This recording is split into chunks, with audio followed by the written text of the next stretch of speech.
من الشيطان الرجيم. بسم الله الرحمن الرحيم. توقفنا في المرة الماضية من كتاب الممتع عند تقسيم الاسم إلى مفرد ومثنى وجمع. في المرة الماضية استعرضنا علامات الإعراب، وقلنا أن علامات الإعراب هي مفتاح للإعراب. ربما أنت بدون هذه العلامات تتوقف كثيرا وترجع كثيرا، ولكن الجدول الذي بيناه على السبورة في المرة الماضية كان شافيا ووافيا، وفيه تقريبا علامات الإعراب قسمناها إلى إعراب فرعي وإعراب بالحروف. اليوم نبدأ في تقسيم الاسم إلى مفرد ومثنى وجمع، وقد شرحنا هذا أيضا المرة الماضية. ينقسم الاسم من حيث الإفراد والتثنية والجمع إلى ثلاثة أقسام. ينقسم الاسم من حيث الإفراد والتثنية والجمع إلى ثلاثة أقسام: مفرد وهو ما دل على واحد أو واحدة مثل مؤمن ومؤمنة، ومثنى وهو ما دل على اثنين أو اثنتين بزيادة ألف ونون أو ياء ونون على مفرده مثل مؤمنان ومؤمنين. للمذكر صفحة 29 محمد 29. ومؤمنتان ومؤمنتين. وجمع وهو ما دل على أكثر من اثنين أو اثنتين، وهو ثلاثة أنواع: جمع مذكر سالم، وفهمنا معنى جمع ومعنى مذكر وسالم. وهو ما دل على أكثر، هذا معنى جمع. وهو ما دل على أكثر، هذا معنى جمع. وهو ما دل على أكثر من اثنين بزيادة واو ونون أو ياء ونون على مفرده. وقلنا أن هذا الجمع المذكر السالم له شروط. أول هذه الشروط أن يكون مفرده مذكر.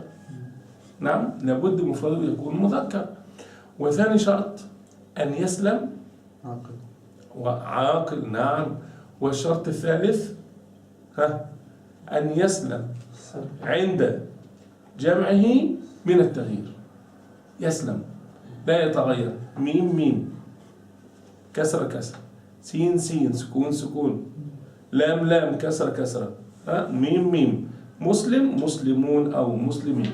وجمع مؤنث سالم وهو ما جمع بألف وتاء مزيدتين على مفرده مثل مؤمنات وصادقات، وينطبق عليه نفس الشروط أن يكون مفرد أيضا لمؤنث ويكون أكثر من اثنين. وجمع تكسير وهو ما دل على أكثر من اثنين أو اثنتين مع تغير في صيغة مفرده. هذا التغير يأتي وهذا لابد. كثير من الناس يخطئ في هذا النوع بعض كلمات عندما تكون مفردة على شكل جمع المذكر السالم. هي مفردة على شكل، هي جمع تكسير على شكل جمع المذكر السالم، مثل كلمة ماذا تكون معنا دائما؟ مساكين. مساكين هذا جمع مذكر؟ لا، ليس جمع مذكر، لأن مفرد مساكين مسكين. هذه مسكين وهذه مساكين. مثل هذه الكلمات يعني نأخذ الحذر منها. وطبعا يتضح جدا أن كلمة مساكين هي جمع تكسير وليست مذكر سالم، لأن ليس عندنا مساكون. عندنا مسلمين يكون مسلمون، ومؤمنين يكون أستاذي مؤمنين ومؤمنون. طب ومساكين؟ هل يوجد مساكون؟ لا يوجد مساكون. نعم. مثل رجال وأوراق وكتب. وهذا تمرين إن شاء الله. استخرج الجمع واذكر نوعه ومفرده في قوله تعالى: إنما الصدقات للفقراء والمساكين والعاملين عليها والمؤلفة قلوبهم وفي الرقاب والغارمين وفي سبيل الله وابن السبيل. بسم الله أخي. محمد، الصدقات جمع مذكر سالم، مؤنث جمع مؤنث سالم، ومفرد صدقات فقراء. عليكم السلام محمد. فقراء جمع تكسير مفرده. مساكين أخي جمع مساكين جمع مسكين مفرد. نعم، ما نوع هذا الجمع؟ تكسير قصدك. نعم، جمع تكسير. نعم. عاملين عبد الرحمن. عاملين جمع مذكر سالم. نعم. مفرده. عامل. نعم. قلوب أخي. والمؤلفة قلوبهم. مؤلفة قلوبهم. قلوبهم قلوب. جمع مذكر سالم. جمع مذكر سالم. طيب ما مفرد قلوب؟ قلب. تغيرت صورة مفرده؟ نعم، قلب قلوب. جمع. ولا يوجد هناك لا واو ونون ولا ياء ونون، إذا هو جمع تكسير. الرقاب. الرقاب محمد. رقاب. مفردها رقبة. جمعه. رقاب. جمع رقاب. لا جمع مذكر سالم. آخر كلام. جمع تكسير. جمع تكسير. نعم. الغارمين عمر، وفي الرقاب والغارمين. آية القرآنية تمرين. كلمة الغارمين الغارمين جمع تكسير. مفردها غارم. جمعه. هذا جمع سالم. نعم، جمع مذكر سالم. وفي سبيل الله وابن السبيل. نعم.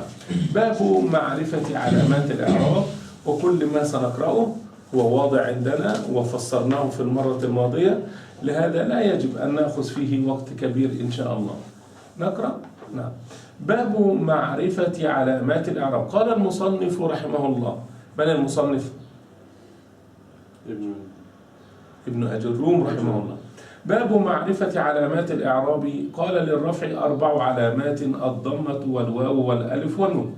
فأما الضمة فتكون علامة للرفع في 4 مواضع: في الاسم المفرد، وجمع التكسير، وجمع المؤنث السالم، والفعل المضارع الذي لم يتصل بآخره شيء. لو أننا فتحنا المرة الماضية الجدول سنجد هذا واضح جدا. وأما الواو فتكون علامة للرفع في موضعين: في جمع المذكر السالم، وفي الأسماء الخمسة، وهي أبوك وأخوك وحموك وفوك وذو مال.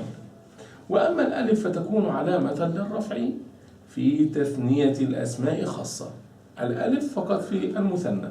وأما النون فتكون علامة للرفع في الفعل المضارع إذا اتصل به ضمير تثنية أو ضمير جمع أو ضمير المؤنثة المخاطبة، وما نقول عنه الأفعال الخمسة. وللنصب 5 علامات. للنصب 5 علامات. تستطيع أن تخرج لنا 5 علامات للنصب؟ من يستطيع؟ بسم الله عبد الرحمن. قلنا للنصب 5 علامات، ما هي؟ الفتحة. الفتحة. والألف. والألف. والياء. والياء.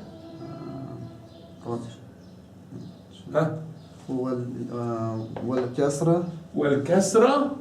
وحذف النون. نعم، 5 علامات. أين حذف النون؟ متى حذف النون محمد؟ النون المضارع الذي من الأفعال الخمسة. نعم. أين بالألف أخي؟ أين النصب بالألف؟ خضر، أين النصب بالألف؟ أسماء وصيب. نعم، في الأسماء الستة. أين النصب بالكسرة أخي؟ عندك الجدول موجود. متى ينصب الاسم بالكسرة؟ جمع مذكر سالم. جمع مؤنث سالم. نعم نعم نعم.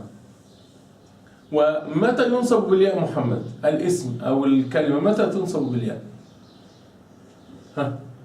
متى تنصب بالياء؟ عليكم السلام. إذا كان نعم مثنى أو جمع مذكر سالم، فالمثنى وجمع المذكر السالم الاثنان ينصبان بالياء، وغير ذلك هو ينصب بالفتحة. وللنصب 5 علامات: الفتحة والألف والكسرة والياء وحذف النون. فأما الفتحة فتكون علامة للنصب في الأسماء الخمسة نحو. فأما الفتحة فتكون علامة للنصب في 3 مواضع: في الاسم المفرد وجمع التكسير والفعل المضارع إذا دخل عليه ناصب ولم يتصل بآخره شيء. وأما الألف فتكون علامة للنصب في الأسماء الخمسة نحو رأيت أباك وأخاك وما أشبه ذلك، وسيأتي إن شاء الله أمثلة على كل هذا. وأما الكسرة فتكون علامة للنصب في جمع المؤنث السالم، وأما الياء فتكون علامة للنصب في التثنية والجمع، وأما حذف النون فيكون علامة للنصب في الأفعال الخمسة التي رفعها بثبات النون. كل هذا واضح وموجود في الجدول. وللخفض 3 علامات: الكسرة والياء والفتحة. فأما الكسرة فتكون علامة للخفض في 3 مواضع. فأما الكسرة فتكون علامة للخفض في 3 مواضع: في الاسم المفرد المنصرف، جمع التكسير المنصرف، وجمع المؤنث السالم. وأما الياء فتكون علامة للخفض في 3 مواضع: في الأسماء الخمسة وفي التثنية والجمع. وأما الفتحة فتكون علامة للخفض في الاسم الذي لا ينصرف، وللجزم علامتان: السكون والحذف. فأما السكون فيكون علامة للجزم في الفعل المضارع الصحيح الآخر، وأما الحذف فيكون علامة للجزم في الفعل المضارع المعتل الآخر، وفي الأفعال الخمسة التي رفعها بثبات النون. كل هذا إن شاء الله سنبدأ في شرحه بالأمثلة الموضحة. الشرح: تقدم أن أقسام الإعراب 4، وهي الرفع والنصب والخفض والجزم، ولكل واحد من هذه ال4 مواضع تختص به وعلامات تدل عليه. فللرفع 4 علامات، وهي الضمة والواو والألف والنون. الضمة تكون علامة للرفع في 4 مواضع، وهي الاسم المفرد، نحو جاء الطالب، فجاء فعل ماض مبني على من جاء؟ فاعل مرفوع وعلامة رفعه الضمة الظاهرة. وجمع التكسير يا عمر، نحو جاء الطلاب، جاء فعل ماض مبني على الفتح. من جاء؟ طلاب فاعل مرفوع وعلامة رفعه الضمة الظاهرة. طبعا معروف وواضح جدا أنه جمع تكسير. وجمع المؤنث السالم، نحو جاءت الطالبات، فالطالبات فاعل مرفوع وعلامة رفعه الضمة، والفعل المضارع المجرد عن الناصب والجازم.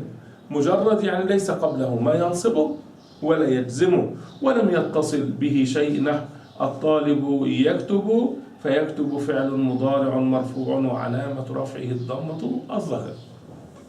من يعرب لنا الطالب يكتب؟ وليكن بسم الله، بسم الله خضير. طالب مبتدا مرفوع وعلامة رفعه الضمة. يكتب خبر فعل مضارع مرفوع وعلامة رفعه الضمة. من يكتب؟ هو. والفاعل مستتر جوازا والجملة الفعلية في محل رفع خبر مبتدا. الطالب مبتدا ويكتب خبر. نوع الخبر جملة فعلية، وسنبين ونوضح ونشرح هذا الكلام إن شاء الله. الواو تكون علامة للرفع في موضعين: في جمع المذكر السالم، نحو جاء المجتهدون. بسم الله محمد. جاء المجتهدون. جو برد، بدأ البرد. مبنية على الفاتح المجتهدون فاعل مرفوع وعلامة رفعه الواو. نعم، كما قال أخوكم جاء المجتهدون، المجتهدون فاعل مرفوع وعلامة رفعه الواو. وفي الأسماء الخمسة، نحو جاء أبوك، فأبوك رسل أرسان. أبوك. نعم. أبوك فاعل مرفوع وعلامة رفعه الواو نيابة عن الضمة أسماء الخمسة. نعم. الألف وتكون علامة للرفع في المثنى، نحو جاء الطالبان، فالطالبان فاعل مرفوع وعلامة رفعه الألف لأنه مثنى. وطبعا عندنا إعراب أكبر من ذلك، نقول فاعل مرفوع وعلامة رفعه الألف، هذه علامة فرعية نيابة عن ماذا؟ وهي علامة أصلية. والنون عوض عن التنوين في المفرد. النون عوض عن التنوين في المفرد. وهذا الدرس النون عوض عن التنوين في المفرد لها أهمية كبيرة عندما تضيف إليه. عندما يكون هذا الاسم مضاف، أي بعده مضاف إليه، يحذف التنوين تحذف النون. النون وتكون علامة للرفع في الأفعال الخمسة، وهي كل فعل مضارع اتصل بألف الاثنين. الطالبان طبان. بسم الله عبد الرحمن. الطالبان يكتبان. الطالبان مبتدا مرفوع علامة رفع ألف نيابة عن الضمة لأنه من المثنى لأنه مثنى. والنون عوض عن التنوين في المفرد. يكتبان فعل مضارع مرفوع وعلامة رفع ثبوت النون نيابة عن الضمة لأنه من الفعل خمسة. ألف الاثنين ألف الاثنين ضمير مستتر ضمير متصل مبني على السكون في محل رفع فاعل. والجملة الفعلية في محل رفع خبر للمبتدا. صعب كلام صعب. ما الصعب فيه؟ كله صعب. لماذا؟ أنت ما درست نعمل الجملة الاسمية، ولكن يعني إن شاء الله ليست صعبة. الطالبان هذا اسم في أول الجملة الاسمية، ما إعرابه؟ هو مبتدأ. لا، إن لم تفهم من الحصة فلا فائدة من الدرس. أنا أفهم ولكن صعب. لا، لماذا صعب؟ أنا الآن ستكرر أنت ستكرر الآن. الطالبان هذا اسم في أول الجملة الاسمية، ما إعرابه؟ بسم الله. مبتدأ. الاسم في أول الجملة الاسمية يعرف مبتدأ. هذا اسم يعني أصيل في الاسمية، وهو اسم بدأنا به بدءا أصيلا، فهو مبتدأ مرفوع. هو مثنى. المثنى يرفع بماذا؟ بالألف. بالألف فقط. هذه النون نيابة عن التنوين. شرحت إذا كنت معنا في علامات الإعراب. طيب، الطالبان هذا مبتدأ مرفوع وعلامة رفعه الألف لأنه مثنى.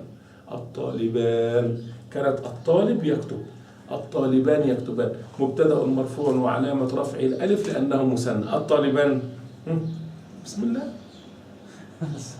لا لا لا، هذا ليس صعب. هذا ليس صعب.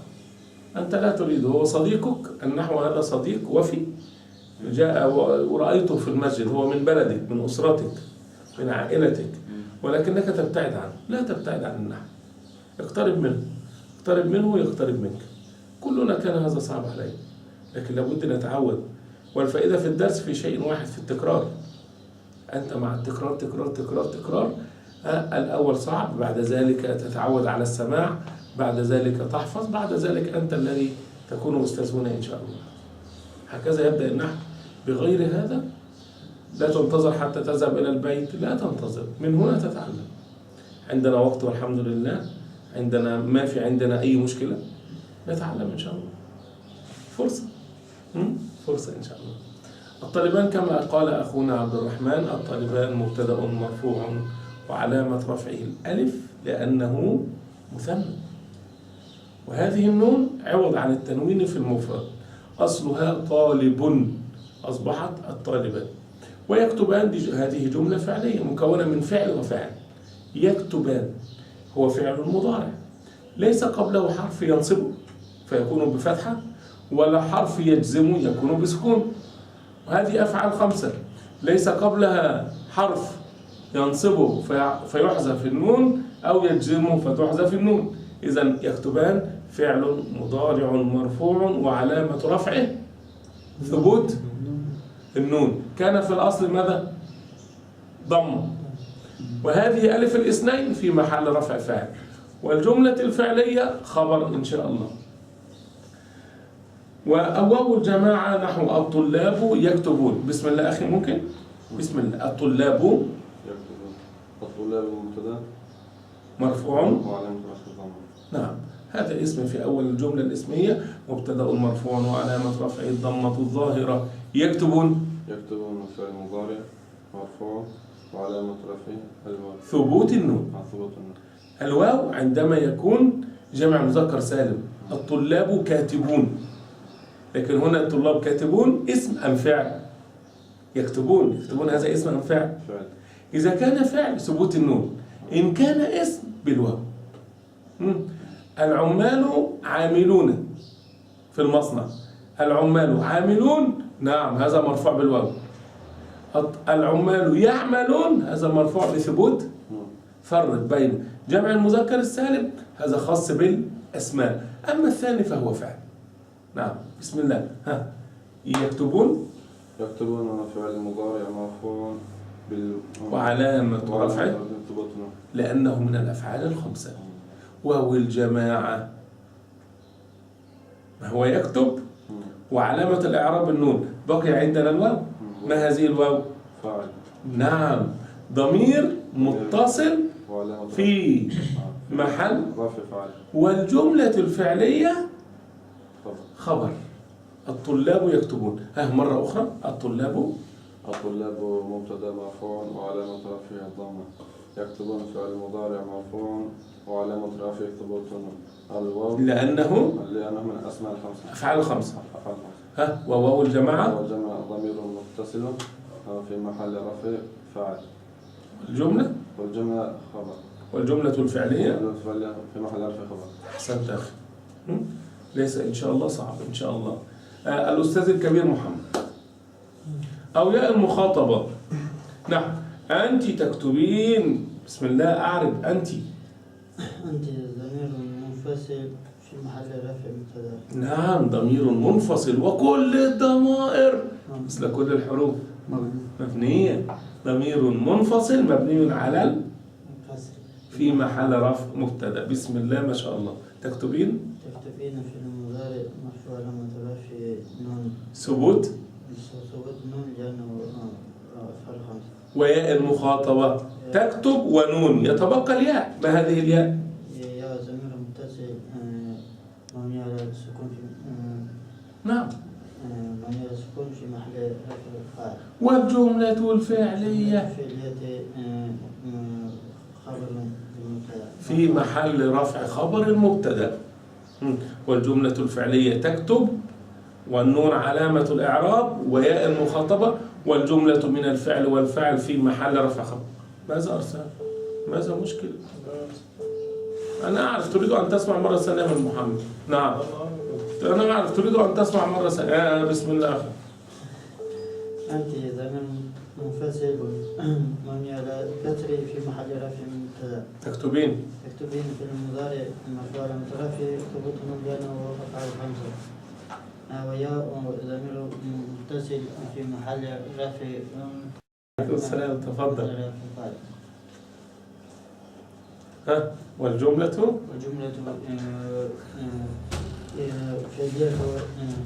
في محل رفع خبر المبتدأ.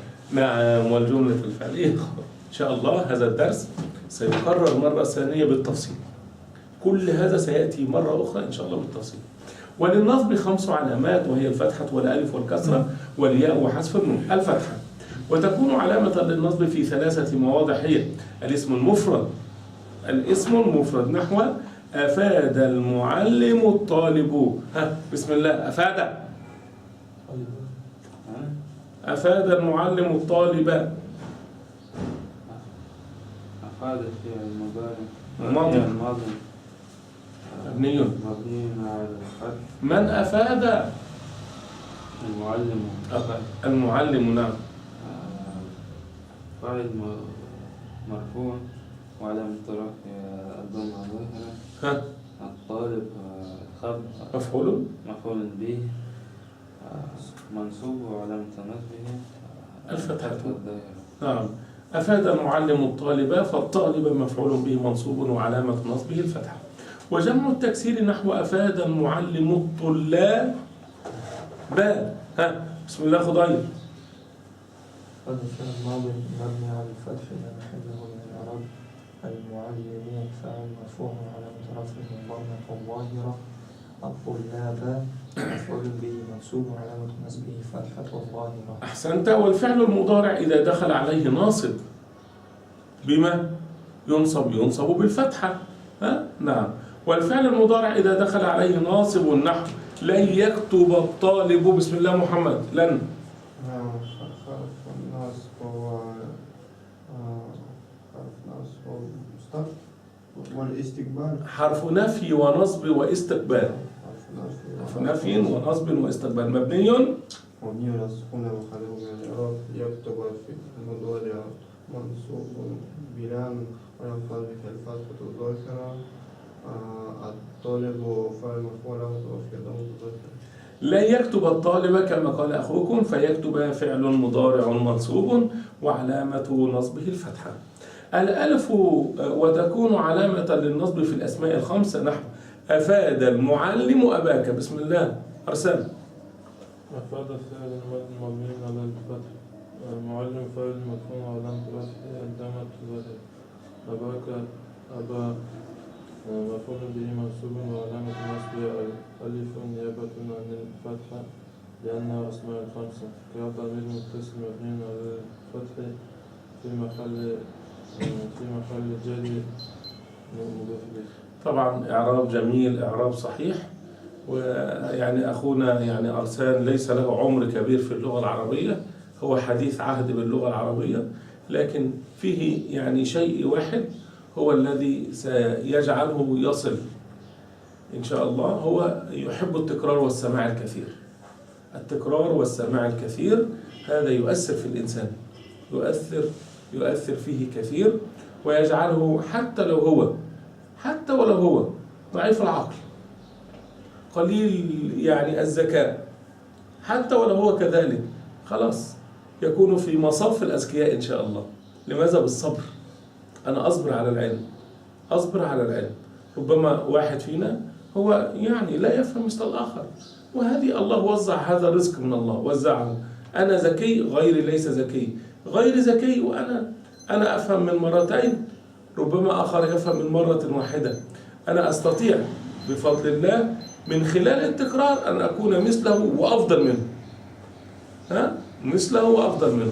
فلا ينصرف أحد منا عن العلم بسبب أنه ينسى. هذا كل الناس تنسى، أنه يخطئ كثير. لا، له حل. قال الله سبحانه يعني رسول الله صلى الله عليه وسلم: ما وضع الله داء إلا وضع له دواء إلا الهرم. فهذا داء له دواء. أين ما هو الدواء؟ السماع والتكرار والصبر، ويكفيك أجر أنك تكتب من الصابرين. وقال الله سبحانه وتعالى: إنما يوفى الصابرون أجرهم بكم؟ أنت تعرف أخي الشهيد؟ تعرف الشهيد عندما يموت مجاهدا يستشهد في سبيل الله كم له من الأجر والثواب؟ كثير جدا. تعرف يعني كثير، يعني قال العلماء كم من الحور العين؟ نعم. ويشفع في كم من أهل بيته؟ 70 من هذا معلوم. نعم. ولكن الصبر سبحان الله، قال الله سبحانه وتعالى: إنما يوفى الصابرون أجرهم بغير حساب. نعم. المجاهد اللهم اجعلنا منه. نعم. ولكن الصبر هذا ثواب كثير، وليس الصبر هذا الصبر على أنت تمر بأزمة مادية فتصبر، عندك مرض تصبر. لا، أنواع الصبر كثيرة جدا. أنت الآن تصبر على العلم صعب، الدنيا لا تعطيك تصبر. الصبر على طاعة الله من أنواع الصبر العالية القدر عند الله. تصبر على الطاعة. تصلي الفجر، تكون دائما مصليا للفجر، تحافظ على ورد قرآن كل يوم محافظا عليه. هذا الصبر، وجزاء الصبر معروف: إنما يوفى الصابرون أجرهم بغير حساب. يعني نعم، كما يعني سمعت أن في رحلة الإسراء والمعراج وجد رسول الله صلى الله عليه وسلم أناس يصب عليهم الأجر يصب عليه، مثل أنت تمسك هذا دورك ماء وتصب صب. أين الحساب؟ لا يوجد حساب، لعظم ثواب الصبر عند الله سبحانه وتعالى. وصلنا إلى أين؟ الألف. وتكون علامة للنصب في الأسماء الخمسة نحو أفاد المعلم أباك. الكسرة وتكون علامة للنصب في جمع المؤنث السالم، نحو أفادت هند الطالبات. أخي عبد الرحمن بسم الله. أفادت. نعم، أفادت هند الطالبات. أفادت فعل الماضي مبني على الفتح. والتاء تاء التأنيث حرف مبني على السكون لا محل له من الإعراب. هند فاعل مرفوع وعلامة رفعه الضمة ظاهرة. طالبان مفعول به. ليس طالباتي. طالباتي فعل مفعول به منصوب وعلامة نصبه ألف نيابة عن الفتح. الكسرة نيابة عن الفتحة. عفوا ما في مشكلة في الصباح كسر نيابة عن الفتح لأنه من الجمع المذكر السالم. جمع مؤنث سالم. نحن نعدل بعض الكلمات فقط. قال أخونا أفادت هذا فعل ماض مبني على الفتح، وإذا كان مبني على الفتح والتحقت به اتصلت به تاء هذه تاء تأنيث. ولكن لو أفدتي هذا ضمير. التاء تتصل بفعل تكون مبنية على السكون هي تاء الفاعل. تتصل بفعل يكون الفعل مبني على الفتح هي تاء تأنيث. وهذه تاء التأنيث تأتي ساكنة وتأتي مكسورة. تأتي مكسورة إذا وقع بعدها ألف ولام، وقع بعدها ألف سيكون التقاء ساكنين. غير ذلك هي فعل ماض مبني على الفتح، التاء حرف تأنيث مبني على السكون لا محل له من الإعراب. هند فاعل والطالبات مفعول به منصوب وعلامة نصبه الكسرة نيابة عن الفتحة لأنه جمع مؤنث سالم.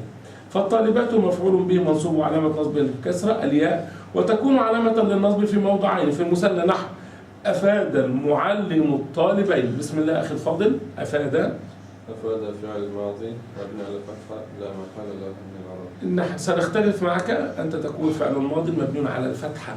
لا، ليس تاء مربوطة في البناء. معلم أفاد من معلم فاعل مرفوع وعلامة رفعه الضمة. الطالبين مفعول به منصوب وعلامة نصبه الياء نيابة عن الفتحة. نعم. والنون عوض عن التنوين في المفرد. شرحناها كتبناه. كتبناه. طب تريد أن تعرفه؟ هذا سهل جدا ليس فيه شيء. أنت الآن تقول أفاد المعلم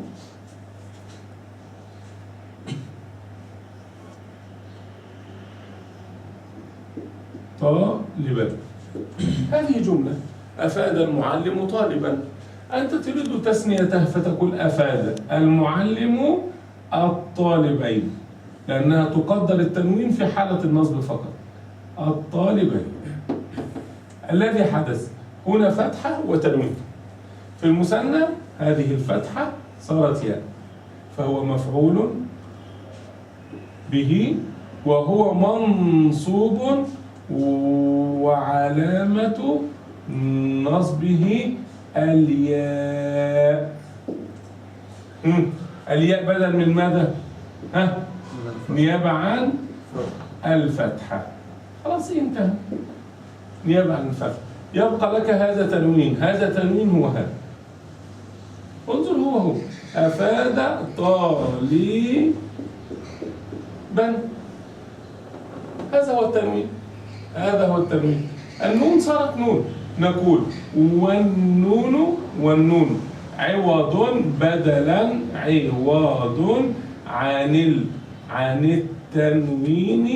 عن التنوين في المفرد. والنون عوض عن التنوين في المفرد. ليس صعب مع التعود إن شاء الله والتكرار. وهذا ليس لزاما عليك أن تقول.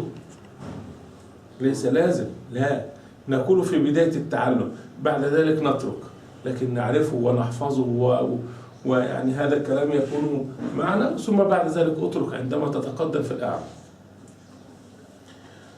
وفي المثنى نحو أفاد المعلم الطالبين، فالطالبين كما قال أخونا مفعول به منصوب وعلامة نصبه الياء. وفي جمع المذكر السالم نحو أفاد المعلم المجتهدين. بسم الله أخي، بسم الله. أفاد فعل الماضي مبني على الفتح. نعم. المعلم فعل مرفوع على رفعه الضمة الظاهرة. نعم. المجتهدين دين مفعول به. المجتهدين نعم مجتهدين، عفوا. مفعول به منصوب وعلامة نصبه الياء نيابة عن الفتح. والنون عوض عن التنوين في المفرد. نفس الشيء. حذف النون ويكون علامة للنصب في الأفعال الخمسة نحو لن يكتب ولن يكتب ولن تكتبي. طبعا هذا سهل جدا ليس فيه مشكلة. نسمع من أخونا محمد لن يكتب. لن حرف نفي ونصب واستقبال. حرف نفي ينفي الجملة،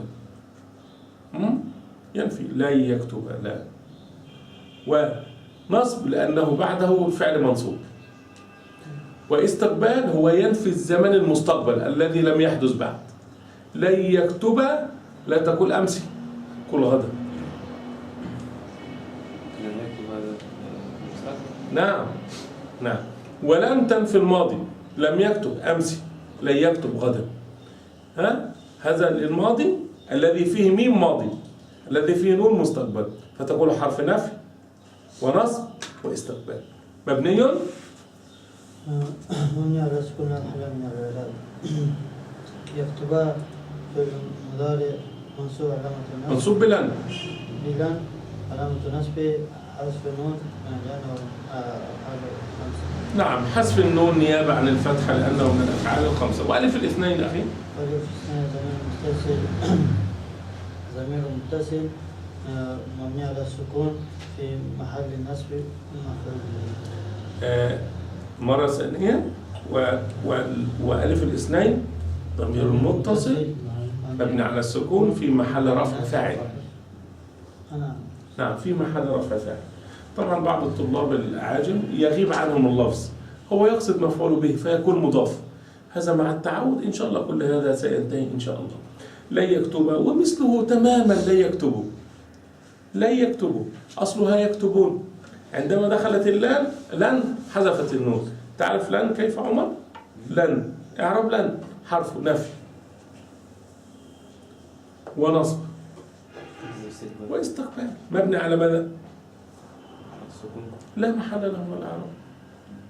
يكتب فعل مضارع منصوب به بلن، أن كنا لن حرف نصب إذا منصوب بلن، وعلامة نصبه حذف النون، النون ذهبت.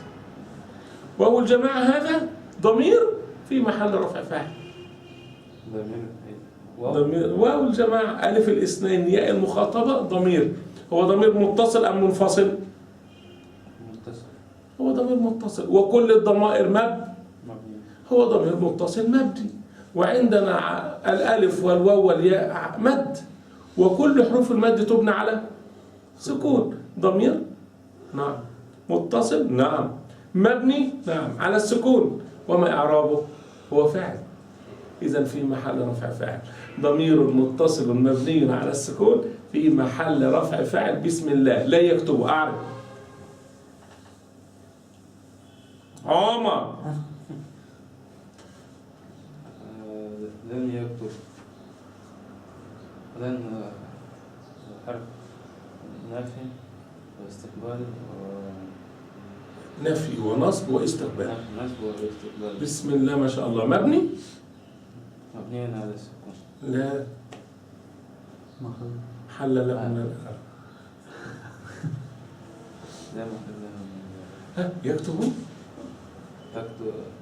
تكتبين. نحن في يكتبوا. تريد تكتبي ما في مشكلة. بسم الله تكتبي هي نفس الإعراب.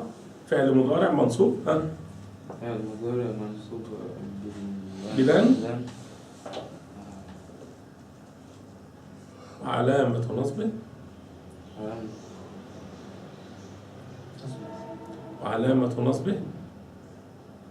وعلامة نصبه حذف النون. كانت أصلها تكتبين أصبحت لن تكتبي. وعلامة نصبه حسب النون. والياء وهي ضمير متصل مبني على السكون في محل رفع فاعل. بسم الله ما شاء الله. المرة القادمة من غير أن أساعده سيقول انتهى النحو، وهكذا النحو. ابدأ واحدة واحدة، خطوة خطوة، خطوة خطوة. صديق تراه في أول مرة تبتسم له، بعد ذلك تسلم عليه، بعد ذلك تسأل من أي بلد ومن أين أنت، بعد ذلك صديق، بعد ذلك هو في بيتك وأنت في بيتك، خلاص انتهى الأمر. هكذا النحو. فكل واحد من هذه الأفعال فعل مضارع من الأفعال الخمسة منصوب وعلامة نصبه حذف النون. وللخفض 3 علامات، وهي الكسرة والياء والفتحة. الكسرة وتكون علامة للخفض في 3 مواضع، وهي الاسم المفرد. نحو سلمت على الطالبي، هذا كلام سهل. سلمت على الطالبي. بسم الله خضير. سلم. سلام فعل ماض مبني على السكون. والتاء التاء ضمير متصل مبني على الضم في محل رفع الفاعل. هو وجد تاء قبلها سكون، إذا هذا ضمير متصل. كل الضمائر مبنية عليها ضمة، مبني على الضم، عليها فتحة، فتح، تحتها كسرة، كسر، سكون، سكون، حرف مد سكون. هذه هي الضمائر. ضمير متصل مبني على الضم في محل رفع فعل. على على حرف الجر مبني على السكون لا محل له من الإعراب. قال حرف جر على، وقال مبني لأن كل الحروف مبنية، فوجد في الآخر ألف فقال مبني على السكون. سبحان الله. حرف جر مبني على السكون، وكل الحروف لا مكان لها في الإعراب، لا مبتدأ ولا خبر ولا فعل ولا فاعل ولا تمييز ولا حال ولا صفر ولا هذا معنى لا محل له من الإعراب. مرة أخرى. على حرف جر مبني على السكون لا محل له من الإعراب. الطالب اسم مجرور بعلى وعلامة جره كسرة. أحسنت أخي. وجمع التكسير نحو سلمت على الطلاب، نفس إعراب. فالطلاب اسم مجرور وعلامة جره الكسرة. وجمع المؤنث السالم نحو سلمت هند على الطالبات، فالطالبات اسم مجرور وعلامة جره الكسرة. الياء وتكون علامة للخفض في 3 مواضع. في الأسماء الخمسة يجر بالياء. نحو سلمت على أبيك. بسم الله محمد. سلم. سلم في الماضي مبني على السكون. والتاء ضمير متصل مبني على الضم في محل رفع فاعل. على على حرف جر مبني على السكون لا محل له من الإعراب. أبي. أبي اسم مجرور وجره الياء لأنه من الأسماء الخمسة. والكاف. ضمير متصل مبني على الفتح في محل جار ومفعول. أحسنت محمد. على حرف جر، وأبيك اسم مجرور بعلى وعلامة جره الياء نيابة عن الكسرة، لأنه من الأسماء الخمسة، أسماء 6 لا مشكلة. والكاف أي ضمير يتصل باسم ما أعربه ضمير، أي ضمير يتصل باسم ضمير هو متصل. كل الضمائر مبنية، يوجد فتحة مبنى على الفتح، ضمة مبنى على الضم. هذا أبيك مبنى على الفتح في محل جر مضاف إليه. وفي المثنى نحو سلمت على الطالبين، فالطالبين اسم مجرور وعلامة جره الياء. وفي جمع المذكر السالم نحو سلمت على المجتهدين، فالمجتهدين اسم مجرور وعلامة جره الياء. الفتحة. الفتحة وتكون علامة للخفض في الاسم الذي لا ينصرف. في الاسم الذي لا ينصرف الممنوع من الصرف، أي الذي لا يقبل التنوين ولا الكسر. نحو سلمت على إبراهيم. بسم الله يا أرسل. سلم فعل الماضي مبني على السكون تو ضمير متصل تاء ضمير متصل مبني على الضم في محل رفع فاعل.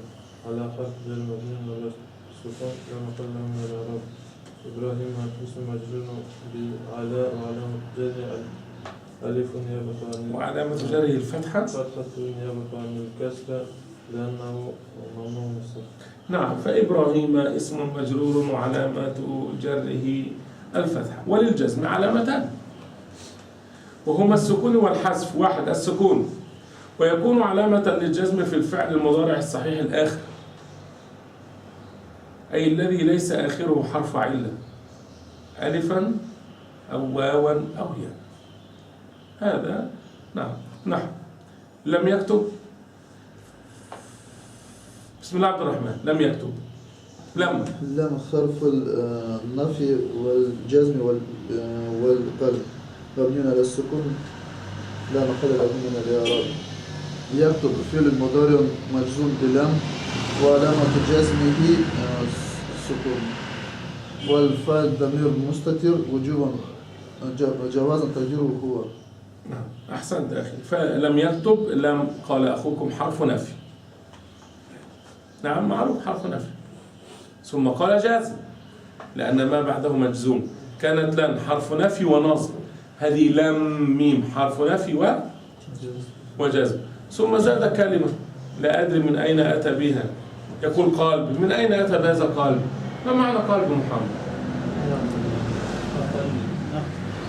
يا ما معنى قلب؟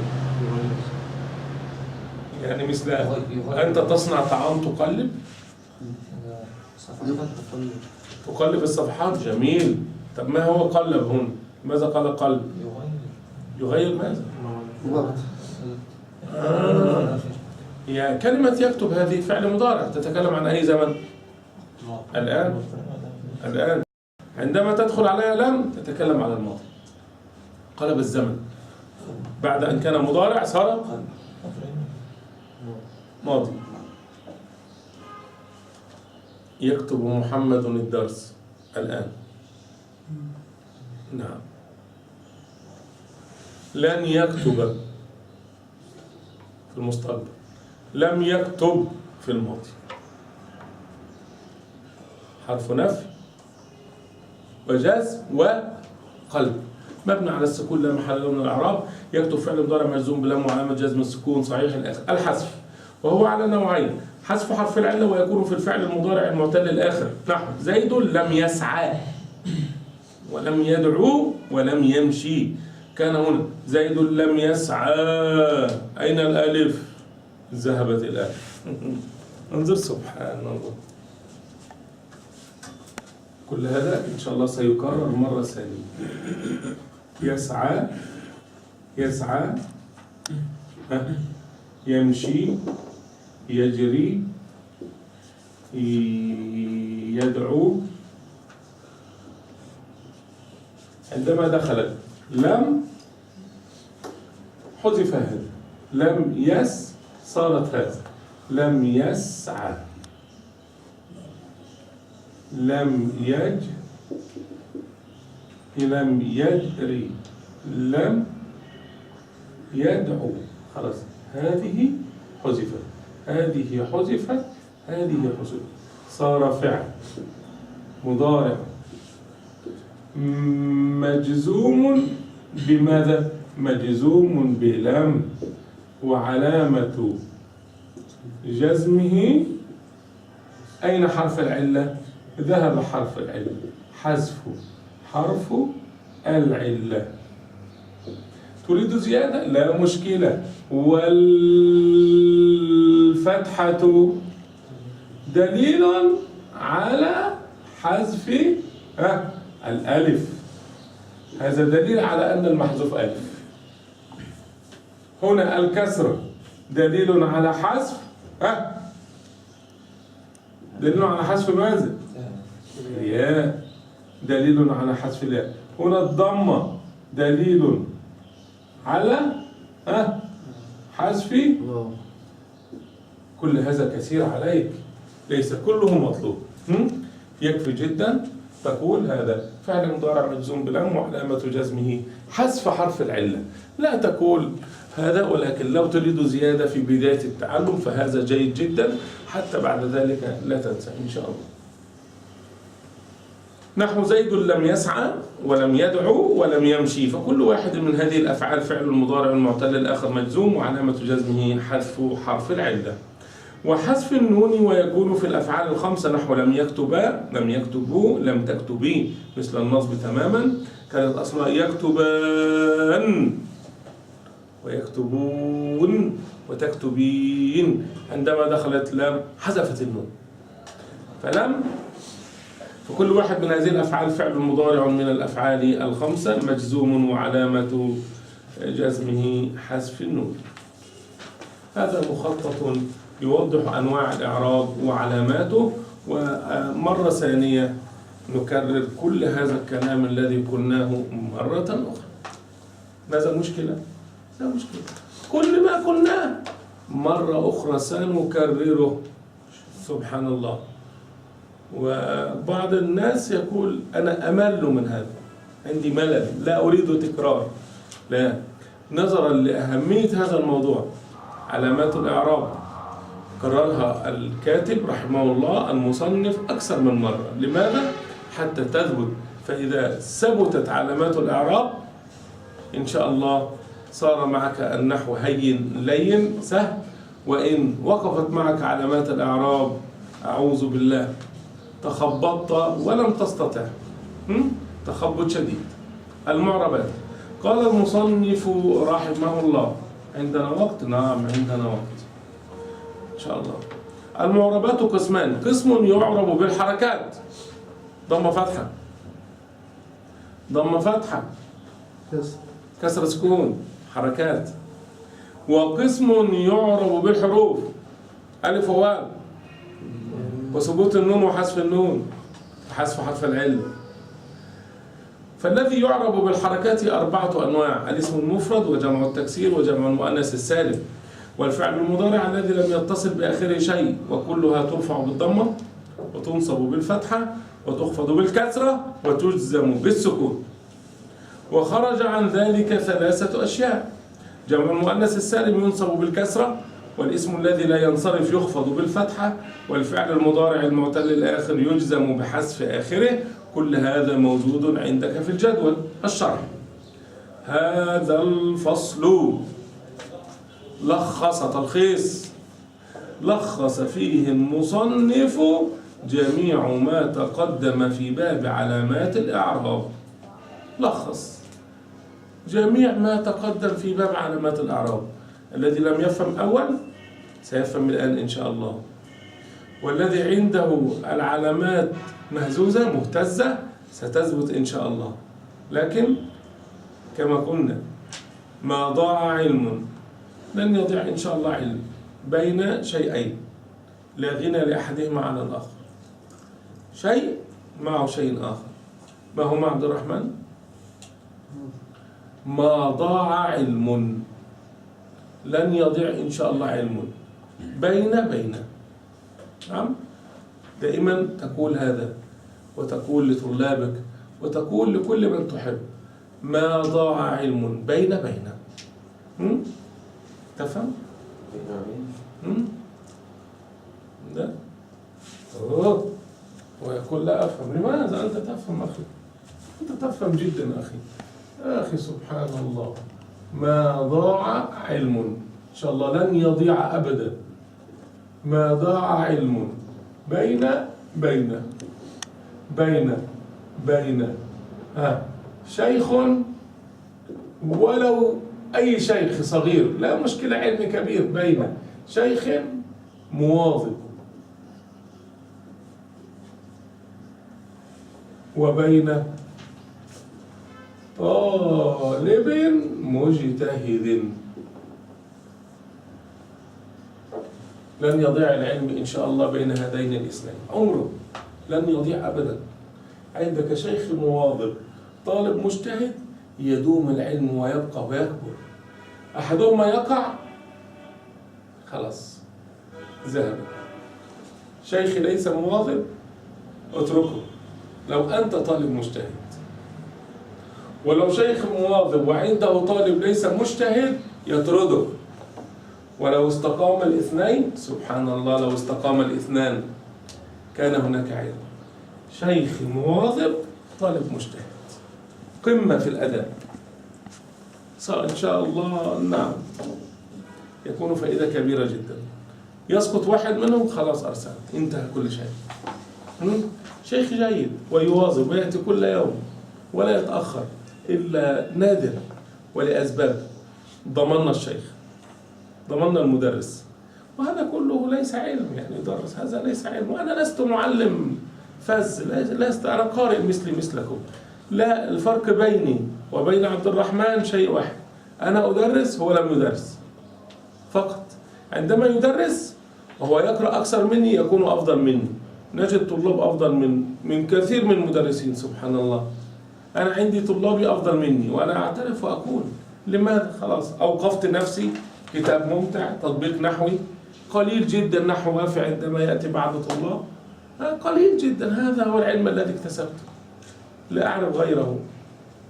ولكن الطالب يبحث ويفتح الكتب ويرجع إلى الأصول ويرجع، سبحان الله سبحان الله. يتفوق، نعم يتفوق على شيخ، نعم. وكثير من الإخوة سبحان الله والله أنا لا أستطيع أن أجلس، ربما يعني علمهم يفوق علم كثير. تبقى الشيء الوحيد هو يبقى شيء واحد، يعني هو التوصيل. توصيل جيد خيرا إن شاء الله. علم ولا توصيل هذه مشكلة. لكن الشيخ المواظب ولو صغير تجد منه علم، والشيخ العالم الكبير ولو غير مواظب لا تستفيد منه. المواظبة على العمل، وطبعا الاجتهاد. هذا الشرح. هذا الفصل لخص فيه المصنف جميع ما تقدم في باب علامات الإعراب، فقال المعربات قسمان: قسم يعرب بالحركات الضمة والفتحة والكسرة والسكون، وقسم يعرب بالحروف الواو والألف والياء والنون. وبدأ المصنف بذكر المعربات بالحركات لأنها الأصل. هذا جدول تماما مثل الذي قلناه في المرة الماضية. المعربات بالحركات وهي 4 أنواع. أولا الاسم المفرد، تعريفه: هو ما ليس مثنى ولا مجموعا ولا من الأسماء ال5. حكمه: يرفع بالضمة وينصب بالفتحة ويجر بالكسرة. ومثاله: رجل ومؤمن ومؤمنة. فهذا النوع من الأسماء يطلق عليه النحويون الاسم المفرد، لأنه يدل على واحد أو واحدة وليس مثنى ولا مجموعا، وهو يعرب بالحركات نحو قوله تعالى: قال رجل. ما أسهلك أيها الإعراب. قال رجل، بسم الله أخي. قال رجل. قال فعل ماضي مبني على الفتحة لا محل له من العرب. عفوا، لا نقول الفتحة، تاء مربوطة في المبني. لا، فعل ماض مبني على الفتح. نعم، تاء مربوطة. لا. من قال؟ رجل فاعل مرفوع وعلامة رفعه الضمة. أحسنت أخي. فرجل اسم مفرد مرفوع لأنه فاعل وعلامة رفعه الضمة. وقوله: أتقتلون رجلا بسم الله يا أوزبيك عليه حمزة عرف الاستفهام مبني على الفتح. لا لعل عنها. بسم الله ما شاء الله. تقتلون فعل ماضي. هذا تقتلون فعل نائم. سبحان الله. فعل مضارع. فعل مضارع مرفوع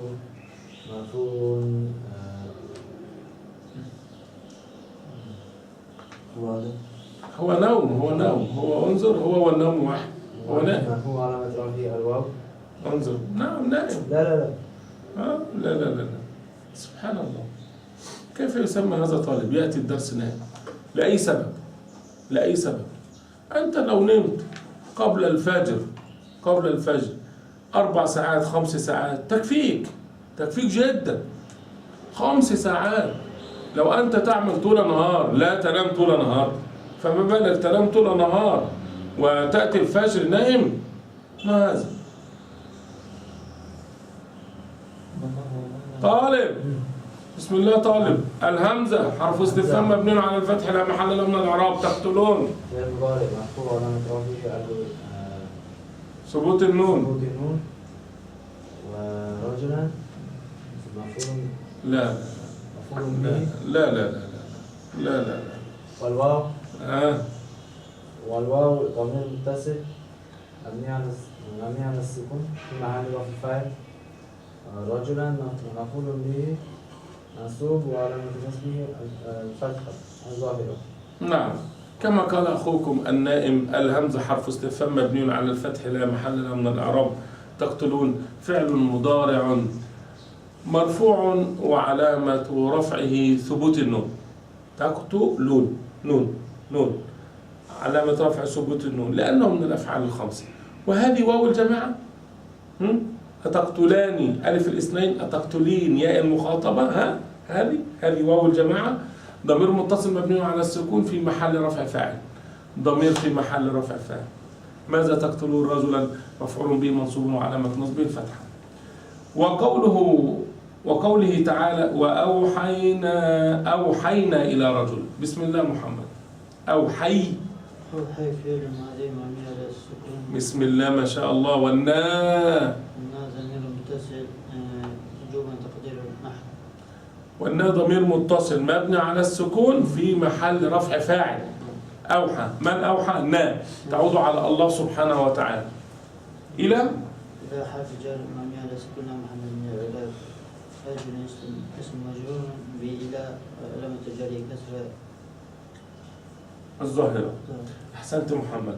فرجل اسم مفرد مجرور لأنه سلك بحرف جر وعلامة جره الكسرة. ثانيا جمع التكسير. تعريفه هو ما دل على أكثر من اثنين أو اثنتين مع تغير في صيغة مفرده. حكمه يرفع بالضمة وينصب بالفتحة ويجر بالكسرة. مثاله رجال وكتب وزيانب. رجال جمع رجل وكتب جمع كتاب وزيانب جمع زينب، لأنه لا يختلف تذكيرا ولا تأنيثا، يأتي من الاثنين. فهذا النوع من الجموع تغيرت فيه صورة المفرد حال الجمع عن حالها الأصلية قبل الجمع. فمثلا رجال مفرد رجل تغيرت فيه صورة مفرده بكسر الراء وفتح الجيم وزيادة الألف قبل اللام.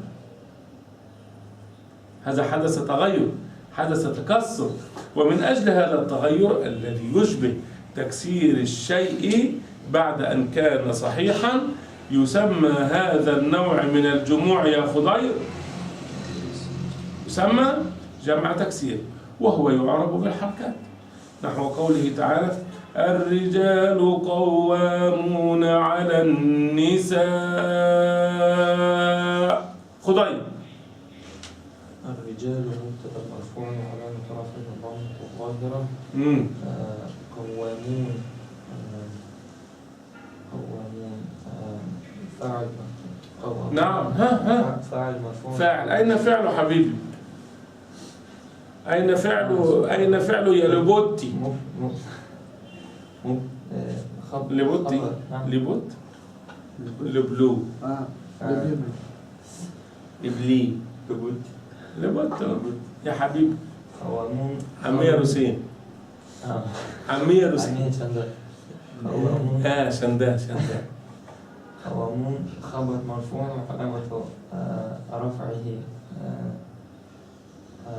وعلامة رفعه واو والنون عوض عن التنوين. وعلى حرف جر مبني على السكون.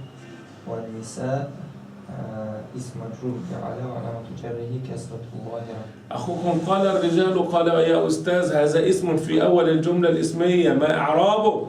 أقول له مبتدأ مرفوع وعلامة رفعه الضم. الرجال جمع تكسير يرفع بالضم. الرجال ما خبرهم؟ قوامون على النساء. هذا حكم الله سبحانه وتعالى لهم القوامة. نعم. فقوامون خبر، هذا جمع مذكر سالم يرفع بالواو. خبر مرفوع وعلامة رفعه الواو لأنه جمع مذكر سالم. على حرف جر. النساء اسم مجرور بعلى وعلامة جره الكسرة الظاهرة. وقوله تعالى وبث منهما رجالا كثيرا ونساء. وبث منهما رجالا. بث منهما رجالا. بسم الله محمد. بث منهما رجالا.